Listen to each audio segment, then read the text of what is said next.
আমার ঠাকুমা বলতো, দেখ মানা, নিজেকে মানিয়ে গুছিয়ে রাখবি। ঠাকুমা, সবাইকে মানিয়ে রাখার অনেক চেষ্টা করছি, হয়তো পারছিও, কিন্তু নিজেকে আর গুছিয়ে রাখতে পারছি না। সবাইকে মানিয়ে রাখার জন্য নিজেকে আর গুছিয়ে রাখতে পারছি না। সংসারে হাজারটা কাজের চাপে নিজেকে গুছিয়ে রাখতে ভুলেই গেছি। এই দেখো না, খাওয়ার টেবিলে সবাইকে সুন্দর করে প্লেট সাজিয়ে গুছিয়ে দিচ্ছি, কিন্তু আমি আমার খাওয়ার প্লেটটা ঠিক করে গুছিয়ে রাখতেই পারছি না।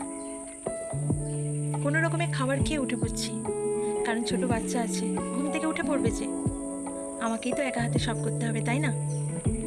তাই আর পারছি না নিজেকে গুছিয়ে রাখতে। কোথাও বেরোলে সবাইকে বার করতে করতে গুছিয়ে নিজে একটা টিপ করতেই ভুলে যাই।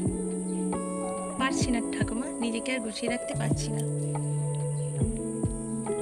এত কিছু করার পরেও শ্বশুরবাড়ির সবাই যখন বলে, হ্যাঁ নিজেকে একটু মানিয়ে রাখতে পারছি না, গুছিয়ে রাখতে পারছি না, সত্যি বলতে পারছি না। সংসারে হাজারটা কাজের চাপে নিজেকে মানিয়ে রাখতে যদিও পারছি, কিন্তু গুছিয়ে আর রাখতে পারছি না।